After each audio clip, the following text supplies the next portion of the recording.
has come when we should rise up and say enough is enough. We should relate and work with our governors, work with our administrators, so we can have beyond the same mistake.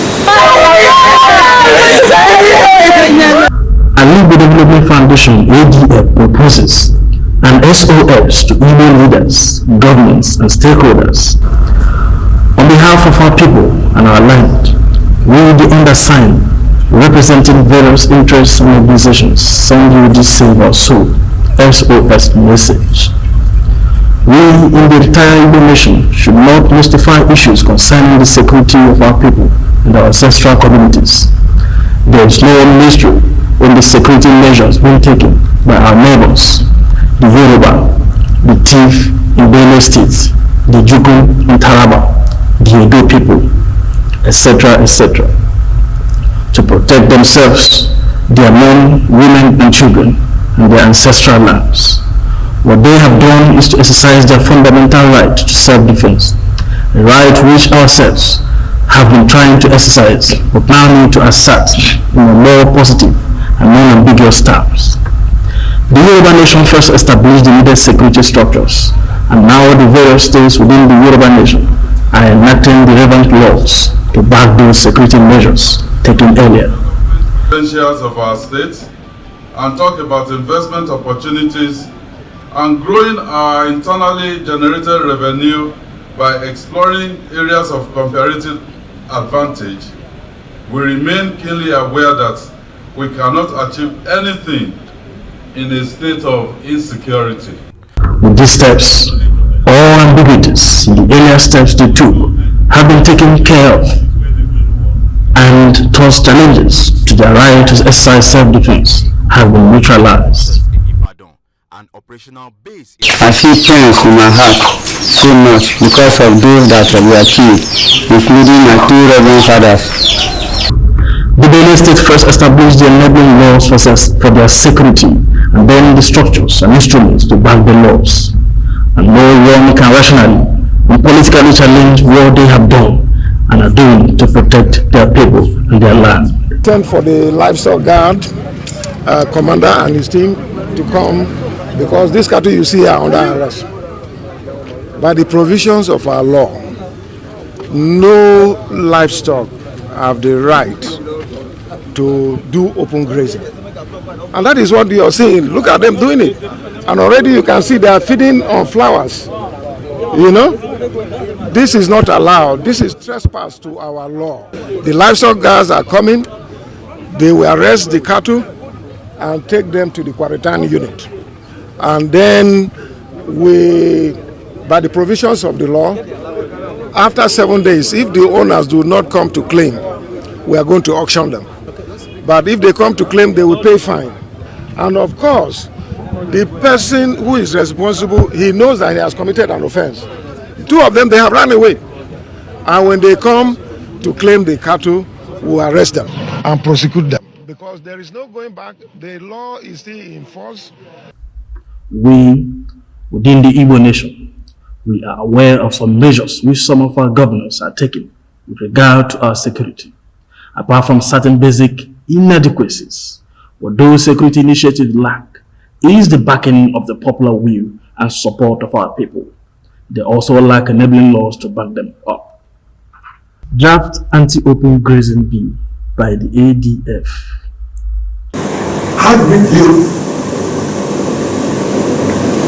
with the Anti-Open Grazing Bill, which many other countries found as an instrument for protecting their ancestral lands and so on? How do we do that in our league? How do we empower our town unions?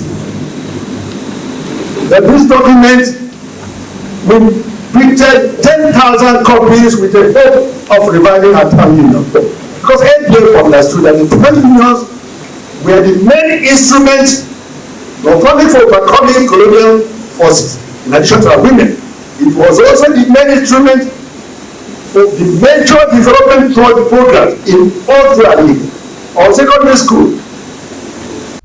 In 2016, the Alaigbo Development Foundation, in anticipation of this crisis, Following consultations with some of our respectable stakeholders, submitted a draft anti-open grazing bill to all the 7 states in Igbo-speaking areas. Information we have is that only Abia House of Assembly passed the bill, but it was yet to be signed into law by the governor. That initiative of ADF was equal to her earlier intervention in both the Senate and the Federal House of Representatives, challenging the Ruga cattle colony and grazing routes, as was then proposed by the federal government. Those programs eventually have been rejected by the majority of the federal states and nationalities within the Federal Republic of Nigeria. Why is the grazing of cattle an issue and core one affecting the security of lives and property in the Republic today? Those who emphasize what they call herders farmers clash as a major root cause of the present bloody security situation in Alaigbo and other parts of the Federation are right in a sense. The free roaming and grazing of cattle that lawlessly destroy the crops of helpless farmers is a major root cause of the problem.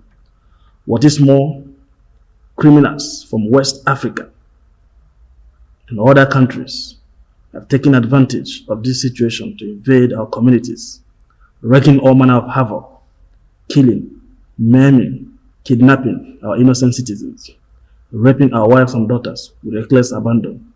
Our president, General Muhammadu Buhari, has himself confessed that many of these criminals come from Libya.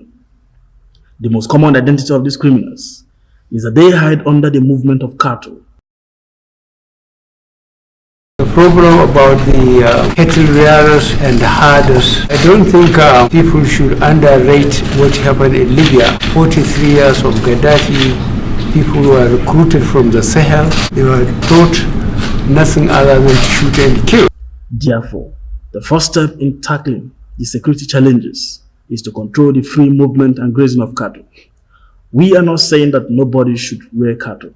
All we are saying is that open grazing of cattle is bad for our security and is bad for our economy and our survival.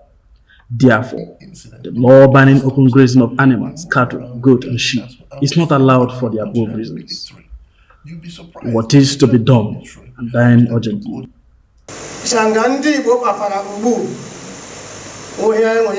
Federal Republic of Northern Nigeria. Correct. Ngandi Igbo Bafara, Ani Bafara. I know Federal Republic of Northern Nigeria. Correct. Asiman no Marahani Pulubia, Uchani no Panea, Onega Kukogu, Yapushia Hike. Igbo National Caucus to assert our collective resolve and our support for our government to enact the anti-open grazing law and put in place all necessary measures to enforce the law. We, the undersigned, are calling for an urgent Igbo National Caucus involving the people and our governments to give popular backing to the necessary adequate security arrangements for our collective action. What do we have on ground? We have ancestral customary laws which prohibit the roaming of goats, sheep, cows, cattle in our communities and farms. We have old Eastern Nigeria law which prohibits the roaming of animals within the community.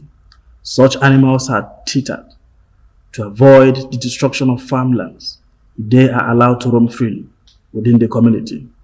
In most of our ancestral communities, women organize themselves and provide schedules for various groups of women to operate on assigned days to monitor, arrest offending animals and handing them over to community leaders. The owners of such animals must pay approved fines before they can reclaim their animals.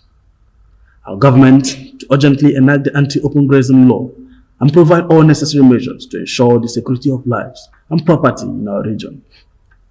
Role of community vigilantes. Today, virtually all communities have their vigilante. Therefore, every community must be encouraged to set up their community vigilante.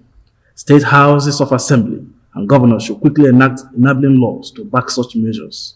The state governments and the various communities must provide the needed resources for their effective operation. Security is the joint responsibility of the people and their governments. This message is brought to you by the Alaigbo Development Foundation, ADF. Join the campaign for anti-open grazing.